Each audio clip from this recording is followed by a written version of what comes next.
뭐든 이게 만약에 트럼프 후보가 압도적으로 이제 뭐 당선이 된다면 만약에 그렇게 되면 바이든 행정부와는 좀 다른 정책들이 많이 예상되지 않습니까? 맞습니다. 완전히 뒤집기식으로 갈 가능성도 굉장히 많습니다. 지금까지 트럼프 전 대통령이 내놓은 말을 보면 바이든 현 대통령, 바이든 정부가 굉장히 다른 걸 많이 내놓은 걸 볼 수가 있는데요. 미국을 다시 위대하게. 그러나 이것은 미국을 위대하게 했는데 동맹이나 다른 나라는 신경 쓸 바 아니다 이렇게 들릴 수가 있고요. 미국을 다시 위대하게 이것은 국내적으로 미국 사람들의 자부심을 심어주겠다는 건데 경제도 굉장히 안 좋고 국제적으로도 미국의 영향력이 과거와 같지 않은 상황에서 미국 사람들을 위대하게 다시 만든다는 건 굉장히 어려운 일입니다. 그렇기 때문에 미국에서 이제 보수의 싱크탱크인 헤리티지 재단에서 트럼프의 재집권에 대비해서 프로젝트 2025라는 걸 만들어서 발표를 했습니다.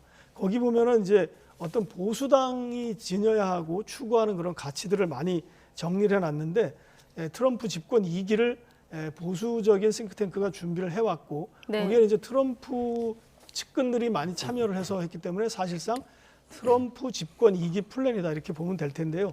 뭐 가족을 중심으로 한다라는 보수적인 가치를 앞세우기도 했고 또 좀 약간 특이한 거는 행정국가를 없애겠다. 그것은 뭐냐면 미국 공무원들이 이게 문제다. 그래서 공무원들을 좀 대통령이 쉽게 해고할 수 있도록 하겠다. 이런 것도 준비가 되고 있고요.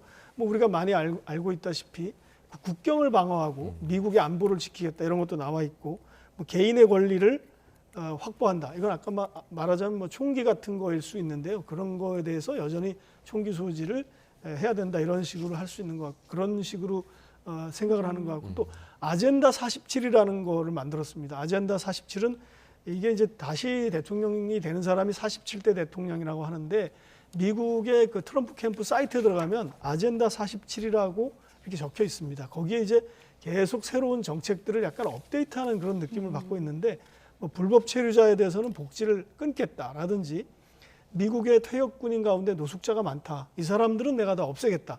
이런 약간 좀 표에 호소하는 그 보수 표심에 호소하는 그런 것들을 이렇게 정책들을 많이 내놓고 네. 있습니다. 네.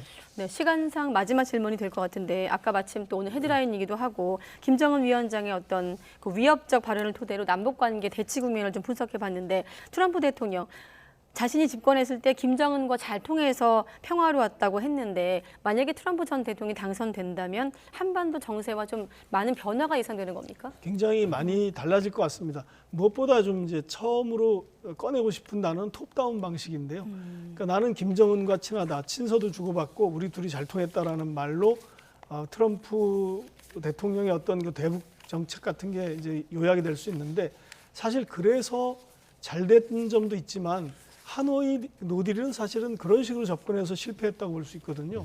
그러니까 톱다운 방식보다는 합리적으로 대화하고 토론하고 북한을 외교로 끌어내는 그런 다양한 정책들을 제시해야 되는데 그런 것들은 준비가 돼 있는지 만약에 그게 준비가 돼 있지 않다면 또 지난번처럼 잘 가다가 갑자기 뒤집히는 이런 식으로 될 것 같고요.